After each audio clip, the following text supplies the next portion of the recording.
Ducati is on a roll. They're winning everything in motorsports worldwide and consistently producing compelling bikes that anyone prioritizing performance should consider.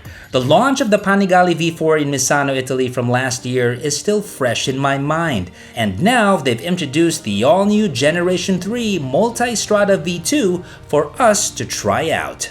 Alright, it is 8 o'clock in the morning and we are getting ready to ride the all-new Multistrada V2S. Ducati rides are a bit spirited, so we gotta be on our toes for that. So yeah, I'm gonna be telling you all about this bike. The backdrop for this test ride is Valencia, Spain. I've ridden here several times in the past and I'm quite excited to ride her twisty roads again. This time on the latest from Ducati. The Multistrada V2 only has the name in common with its predecessors. The rest is essentially new, albeit the form's unhurried evolution.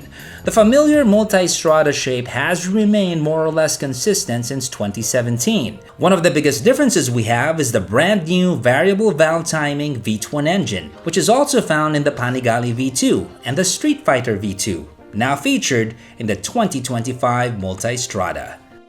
The first generation Multistrada 950 launched 8 years ago was subtly reworked into the second generation Multistrada V2 in 2022.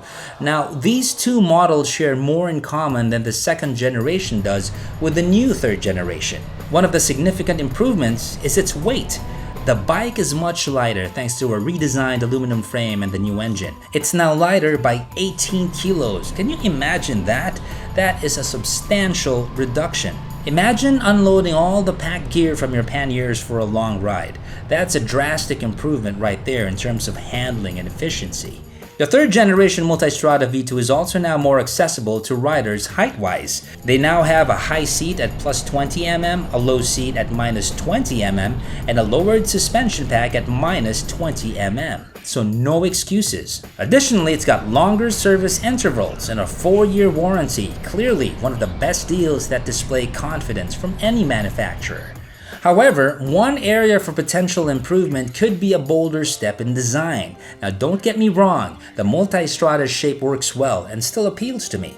From 2017 to 2025, the design has become a staple in the adventure world and is now very familiar. I'm curious to see how Ducati will elevate this design without deviating too much from what already works well. As a fan of Moto Italian design sensibilities, I'm eager to see what Ducati will do. After all, it's been 8 years. The ride consists of about 200 kilometers around the technical twists and turns of the Valencia mountains. Trust me, after this ride, I didn't want to see another corner for a while. The roads were narrow and the turns were tight.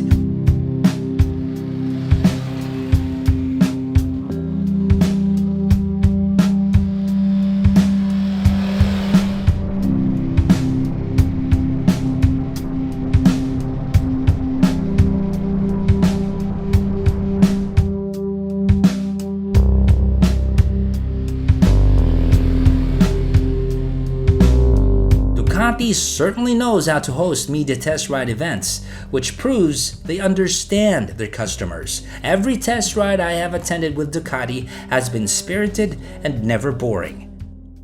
The new geometry of the foot peg, seat, and handlebar on this Multistrada makes it more comfortable to ride. At 6 feet, I sometimes struggle with saddle sores and discomfort in my tailbone when a bike doesn't fit me well, but this one, it felt snug. The Pirellis helped the bike get into the corners deep, and with a new stiff frame, the bike felt solid and sure.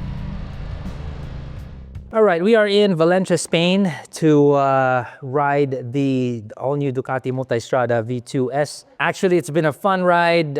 We did about 200 kilometers. So our refined technical solutions, we have water oil heat exchanger that was sorted out, racing type lubrication system, finger followers and coil valve spring valve train, hollow stem intake valves, intake variable timing was also sorted out, Ducati Quick Shift 2.0 and air intake bypass circuit. So 890cc for this bike, 115 horsepower with 92 Newton meters of torque.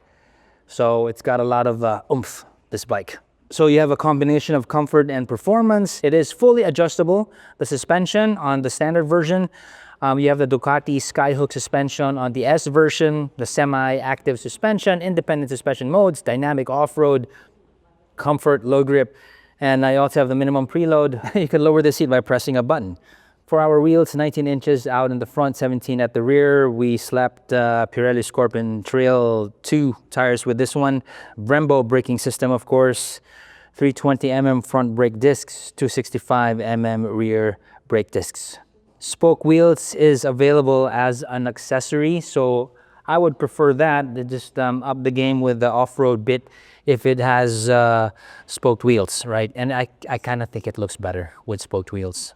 Apart from the Multistrada comfort, you have adjustable windscreens. It's a much better windscreen. You have side deflectors as well, and reduced inner leg curve. So it's full touring capability. They have side panniers for this one, which you can avail of as well. For the gas tank, it can carry 19 liters of fuel. And yesterday, with about a little over 200 kilometers, my gas level was still above the halfway mark. So yeah, touring capability indeed.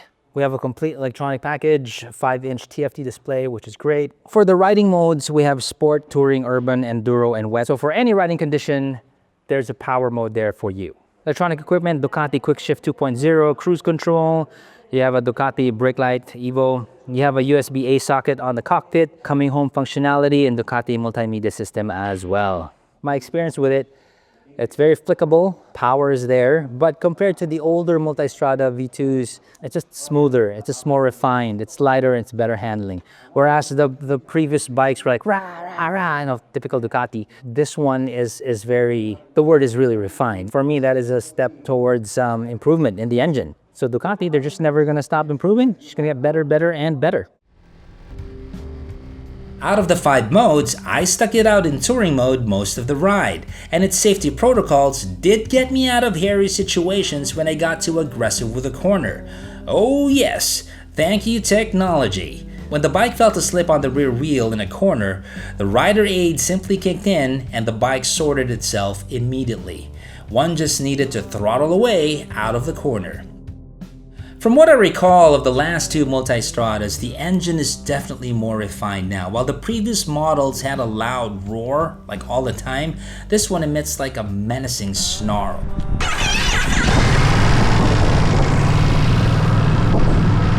It's refined, but when unleashed, it still provides every bit of that neck-yanking Ducati experience.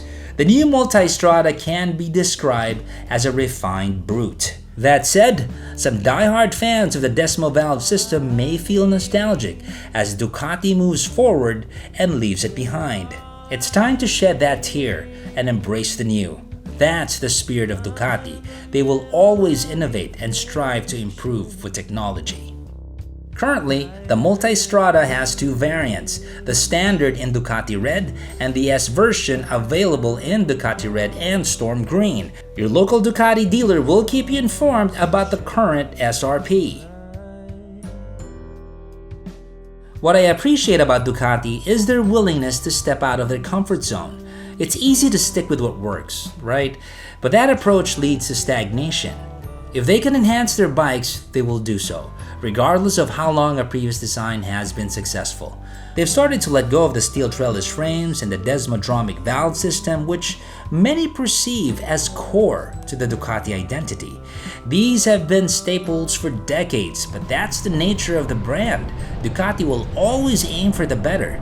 So far, the changes they've made have been met with success. With Ducati currently dominating motorsports worldwide, we can say that they are at the pinnacle of the street racing motorcycle industry. There has never been a better time to get a red.